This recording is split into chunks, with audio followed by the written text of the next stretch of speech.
Welcome back to News 30. I'm Melissa Sparazza. And I'm Hannah Lounsbury.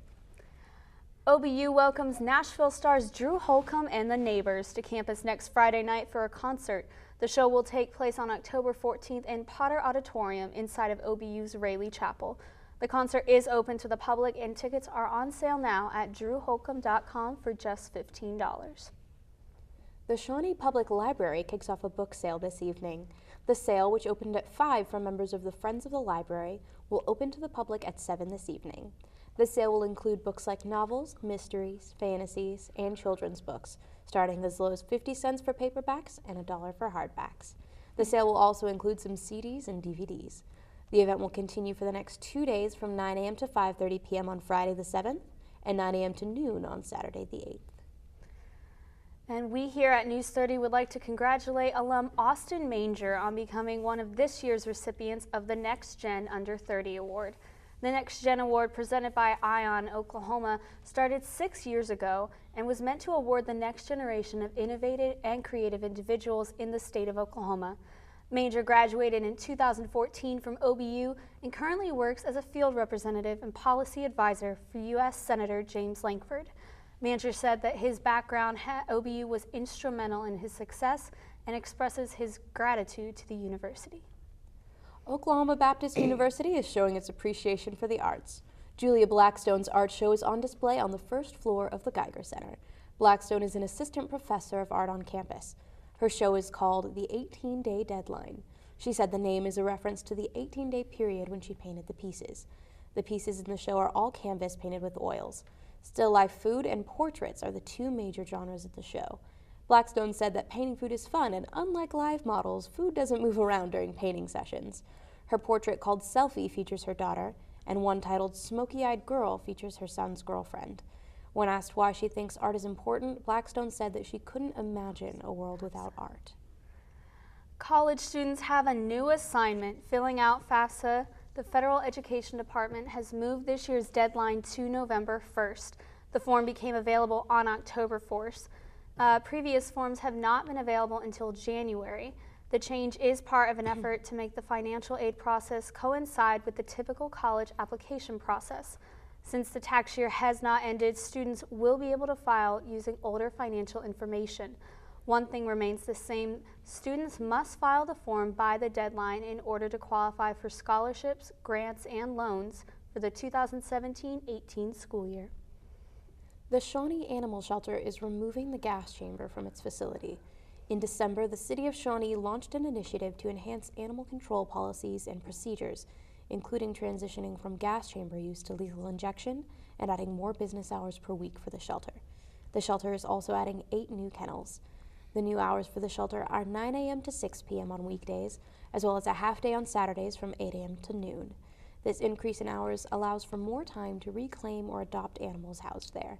For more info on adopting a pet, go to the Shawnee Animal Shelter or call them at 405-431-36.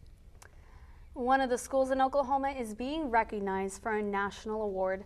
Lone Grove Primary School in Ardmore has just received the Let's Move Action Schools National Award. This award is part of First Lady Michelle Obama's Let's Move initiative, dedicated to ensuring 60 minutes of physical activity a day at K-12 schools.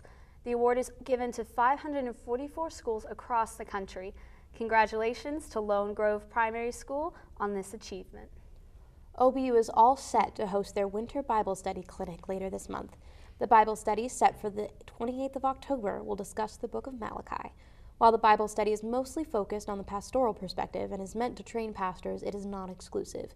This year's clinic will feature Dr. Scott Pace and Dr. Bobby Kelly from OBU and will start at 8 a.m. that morning.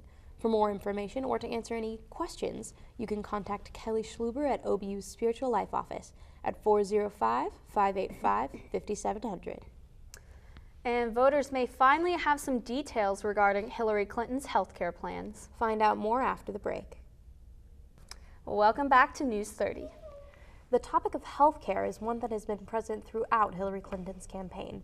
She has stated several times previously that she is not in full support of the subsidized health care plan passed under President Obama, but she hasn't really released much of her own plan. However, this past Tuesday, it seems that her husband Bill Clinton might have given some information about what Hillary's plans are to help the people who make a little too much to qualify for the subsidies provided by Obamacare. Bill says the best thing to do is to provide an affordable way for these people to buy into the current Medicare system. Bill also insinuated that Hillary agreed with it and that it was possibly even her idea. Critics have already started to speculate about whether or not the current Medicare system could support that many new characters. Award season isn't over yet. Yesterday, the Royal Swedish Academy of Sciences announced the winners of the 2016 Nobel Prize. The prize for physics went to David J. Thewlis, Duquesne Haldane, and Michael Kosterlitz. Yoshinori Osume was awarded the prize in physiology or medicine. The prize in chemistry went to 3 winners who were part of a team focused on developing molecular machines. They are Jean-Pierre Sauvage, J. Fraser Stoddard, and Bernard L. Fahrenheit. Their machines may one day be used to make new materials, sensors, and energy storage systems. The Nobel Prize comes with an award of 8 million Swedish kroner, or $930,000. Students in Bethel Elementary School are reaching out to flood victims in Louisiana. The students sent 483 care packages to students in Baton Rouge, which included toiletry items, school supplies, and snacks. The students also wrote letters of encouragement to the students, and the students have also included an envelope for students in Baton Rouge to write back. Grab your wands and hold on to your broomsticks because Harry Potter is back in theaters. All 8 movies will be showing on IMAX screens around the globe for just 1 week, starting Thursday, October 13th. The first 2 movies, Sorcerer's Stone and Chamber of Secrets, will show in IMAX format for the first time. Fans will also see a special sneak peek of Fantastic Beasts and Where to Find Them, the newest entry in the franchise. Head to IMAX.com for more information and ticket options. Tulsa police officer Betty Shelby, who was accused of manslaughter in the death of Terrence Crutcher last month, pled not guilty last Friday, September 30th. Crutcher's family was present at the arraignment hearing, and their attorney, Demario Solomon, said that this was the first step in getting justice for Terrence's death. Shelby's next court date has not yet been set. Sunday morning, 5 buildings on Seminole's Main Street burned to the ground. Both Seminole and Wewoka firefighters worked together to put the fires out. The buildings held significant historical value to Seminole because all the buildings were at least 80 years old. The cause of the fires is still unknown, but the fire marshal plans to investigate once the hot spots are gone. Many questions are surrounding the robbery of superstar Kim Kardashian in Paris Monday morning. The robbery, which took place in the early hours of the morning, still has no suspects. The Paris police believe that crime was carried out by a very organized group who knew exactly who they were robbing, and the lack of evidence suggests that the crime was carried out by experts.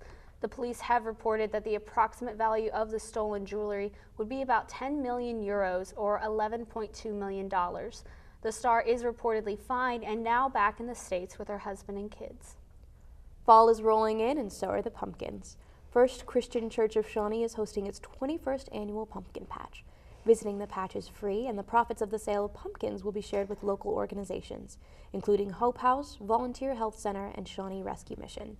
The pumpkin patch is hosting a family fun day October 8th with train rides, pumpkin painting, and live music. The patch is open until November 4th and is located on 1625 North Broadway. Stay with us after the break and find out the latest about Hurricane Matthew. Thanks for sticking with us. Here's Jake Nelson with this week's weather. Thank you, Hannah. Hurricane Matthew has already visited Haiti, the Caribbean islands, and is now on its way to Florida, Georgia, and South Carolina. Florida Governor Rick Scott has urged for the 1.5 million people in evacuation zones to take their safety seriously. We are trying to be as cautious as possible, but we want everyone to understand that this is a very serious situation which is developing.